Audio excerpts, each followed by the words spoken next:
In this episode, we're making creamy tomato pasta. It is super easy to make, cheap, and tastes absolutely incredible. We're going to start off with 2 brown or yellow onions. These have been peeled and had their tips removed, and we're going to dice these into fine pieces. You can also thinly slice them by removing the root and slicing on a half moon position, and you can also grate them for even more flavour, but I think dicing is the right way to go for this recipe. Next, of course, is 6 cloves of garlic. I'm pretty sure I put garlic in everything, and we're going to run this along a fine microplane to create a paste, and you can also do this on a fine box grater too.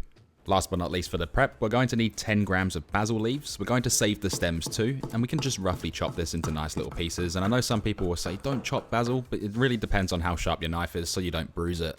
With the prep done, place a large pot of water over a high heat, generously season with salt and allow it to come to a boil. Then with that going in the background, place another large high-rimmed pan over a medium-high heat, add in 2 tablespoons of olive oil and add in the onion. Then saute this for 3 minutes, just until it's nice and translucent and slightly golden brown. With that done, we can then add in the garlic paste and continue sauteing for about 45 seconds to 1 minute, mixing it around the whole time, just breaking up that garlic as it can clump and easily burn.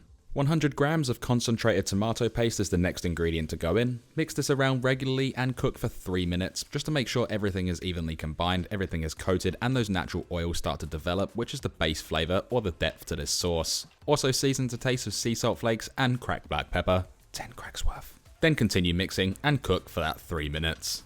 Now next to go in is 150 milliliters of chicken stock. This is going to deglaze the pan. We're going to bring this to a boil whilst mixing it regularly and cook for 2 minutes, and this is going to release all of those different flavors that were stuck and bringing them up into the sauce.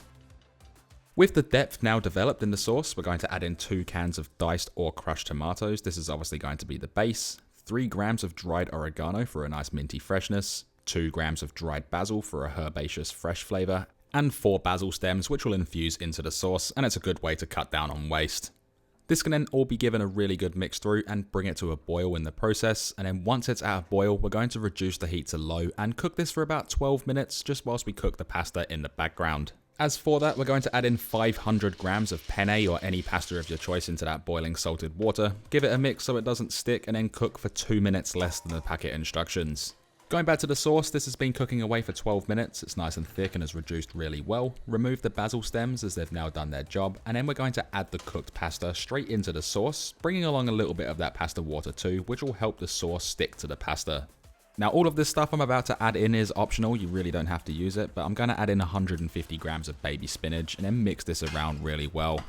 I know it does look like a lot and I probably should be using a bigger pan, but this pretty much does wilt down to nothing once it starts to get some heat into it. The next optional ingredient is 60 grams of light cream cheese. We're going to add in those basil leaves that we cut up before, or you can tear them, it's up to you. Season to taste with sea salt flakes and 20 cracks of black pepper.